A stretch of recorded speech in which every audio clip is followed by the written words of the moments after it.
हमारे बीच नहीं रहे। इनका एक शानदार करियर रहा। ये उत्तराखंड से आते थे। इनके पिताजी भी सैनिक जो लेफ्टिनेंट जनरल के पद से रिटायर हुए थे। ये हमारे सेना के थल सेना प्रमुख रहे, उसके बाद पहले सीडीएस रहे। इनका मुख्य काम तीनों सेनाओं में समन्वय स्थापित करना था। ये अपने कार्यकाल में इसको बहुत ही बखूबी अपने काम को पूरा किए थे।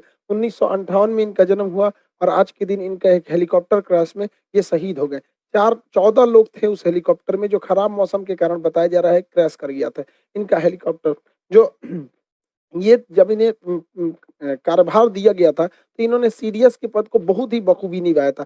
नौसेना के पी-8I को लद्दाख में तैनात करना इन्हीं का डिसीजन था। उत्तरी कमांड को थिएटर कमांड बनाना, यानी तीनों सेना आपस में कोऑर्डिनेट करके लड़ाई लड़ेगी, इनकी सबसे बेहतरीन डिसीजन थी। इन्होंने नेवी, आर्मी, एयरफोर्स सबको बहुत बेहतरीन से किया था। भगवान इनकी आत्मा को शांति दे। देखिए, लेकिन क्या कर सकते हैं, हमारा ये जो विमान दुर्घटना हुआ है, ये हेलीकॉप्टर ये कई बार भी क्रैश कर चुका है। इस दुर्घटना में ये साउथ इंडिया में थे, यहाँ ऊटी है तमिलनाडु के पास, यहाँ पर, यहाँ नेल्लोर के पास, यहाँ पर, यहीं पर इनका हेलीकॉप्टर जो है, इनकी पत्नी भी साथ में थी।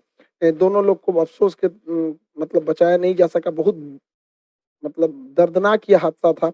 पूरी विमान में आग लग गई थी। मतलब शरीर को कई ऐसे जवान थे उनमें जिनके डीएनए टेस्ट करके पता करना पड़ा यहाँ पर। तो ये ऊटी के पास ये विमान दुर्घटना हुआ है यहाँ पे। ये जो हेलीकॉप्टर है, एक्चुअली ये वीवीआईपी के लिए लाया गया था। अगस्टा वेस्टलैंड जो हेलीकॉप्टर था, जब वो करप्शन का शिकार हुआ, तो मी-17 V5 को एडवांस है, ये मी-17 का एडवांस वर्जन है, MI-17 V5। ये जो V5 है, ये एडवांस वर्जन है, लेटेस्ट वर्जन है। इसे हम लोग 2012 के कॉन्ट्रैक्ट में लाए थे। 2018 में ये पूरी तरह से कंप्लीट हो गया था। 2019 में इसकी सर्विसिंग भी भारत में चालू कर दी गई थी। इसमें हमारे नरेंद्र मोदी भी जाते हैं। ये कई जितने भी वीआईपी लोग जाते हैं, इसी से जाते हैं। अभी ये कई बार दुर्घटना भी ग्रस्त हो चुका है। 2013 में जब ये नया नया आया ही था, तभी उस समय उत्तराखंड के रेस्क्यू ऑपरेशन में विंग कमांडर शहीद हो गए थे। अभी कुछ दिन पहले ये अरुणाचल प्रदेश में दुर्घटनाग्रस्त हुआ है।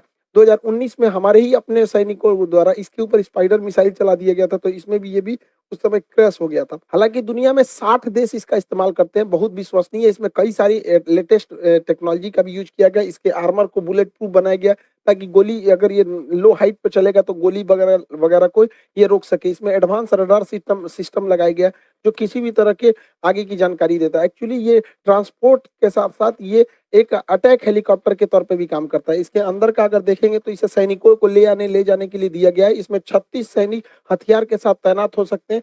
ये 13,000 किलोग्राम की चीजों को उठा के एक जगह से दूसरे जगह में ले जाने में सक्षम है। ये इसको मेनली मतलब ट्रांसपोर्ट के तौर पे इस्तेमाल किया गया था। ये बहुत विश्वसनीय दुनिया में रहा है। हालांकि कई टेक्नोलॉजी का 100% हम भरोसा नहीं कर सकते। ये 250 किलोमीटर प्रति घंटा की रफ्तार से चल सकता है और इसकी सर्विस सीलिंग बहुत अच्छी है। 6 किलोमीटर ऊंचाई, यानी 6000 मीटर ऊंचाई पर ये उड़ सकता है पहाड़ी क्षेत्र में। वहाँ ये डिप्लॉयमेंट के लिए बहुत ही बेहतरीन साबित होगा। इसमें दो इंजन लगाए गए हैं।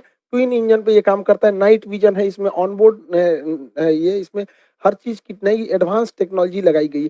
फिर भी ये आए दिन दुर्घटनाग्रस्त होता है। हेलीकॉप्टर में कई ऐसे मतलब देशों में भी ऐसी घटनाएं इसकी रिकॉर्ड की गई है। इसमें on board navigation system, radar, advance radar system को लगाया गया है। ऑन बोर्ड वेदर रडार को लगाया गया है कि मौसम कैसा है, उसके आधार पे भी जानकारी दी जाए। हालांकि प्रथम तो यही कहा जा रहा है कि ये जो विमान दुर्घटना हुआ है, इसके पीछे मौसम खराब को जिम्मेदार बताया जा रहा है। हालांकि वायुसेना ने इसके लिए जांच के आदेश दिए हैं। आगे क्या होता है ये आगे समझेंगे। इसमें सेफ्टी का भी ध्यान रखा गया है। इसमें दुश्मन की आ रही मिसाइलों को भटकाने के लिए फ्लेयर की क्षमता है। ये फ्लेयर में बहुत हाई टेम्परेचर होता है, जिससे कि हीट सीकिंग मिसाइलें दूसरी ओर डिस्ट्रैक्ट हो जाती हैं। इसमें एडवांस एविएशन सिस्टम को दिया गया है। इसके कॉकपिट्स को नया डिजाइन किया गया था, कस्टमाइज करके अलग अलग हिसाबों से। इसमें इसे हम लोग यूटिलिटी के साथ साथ अटैक के रूप में भी इस्तेमाल कर सकते हैं। इसमें अलग अलग जगहों पे हार्ड पॉइंट को हम लोग जोड़ के, कारगिल की लड़ाई में इसका पुराना वर्जन MI-17 भी बहुत कारगर साबित हुआ था, कारगिल के टाइगर हिल के ऊपर बम्बार्डमेंट करने, और जो भी बहुत हाइट पर थी। इसमें ट्विन इंजन लगाया गया है। ये यूटिलिटी के साथ, हार्ड पॉइंट के साथ साथ हमला भी बहुत तेजी से कर सकता है।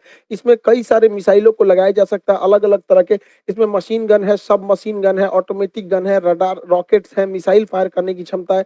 उसमें मशीन गन की भी लगाया गया है, ताकि ये ग्राउंड अटैक को भी बहुत अच्छे से परफॉर्म कर सके। यह 60 देशों द्वारा विश्वसनीय हेलीकॉप्टर रहा है। हालांकि रूस की सेना में भी इसे बहुत बड़े पैमाने पर इस्तेमाल किया जा रहा है। हर देशों में इसका कमोबेश एक्सीडेंट का रिकॉर्ड रहा है। हम टेक्नोलॉजी पर 100% भरोसा नहीं कर सकते। एक्चुअली जब भी आप कोई विदेश से हथियार को लाते हैं, तो उसमें परमानेंट आप मेंटेनेंस उतना अच्छा नहीं कर पाते जितना आपके पास खुद का रहता है।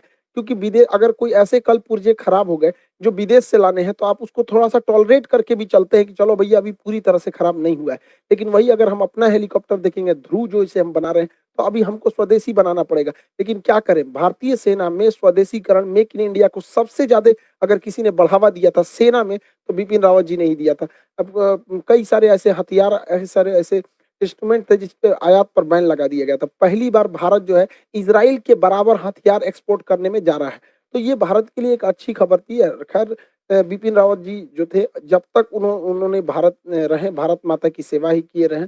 अब उनको होनी को अब कोई क्या टाल सकता है। अब आगे सरकार को डिसीजन लेना है कि अब किसी अगला चीफ ऑफ डिफेंस स्टाफ नियुक्त किया जाता है। इसके अलावा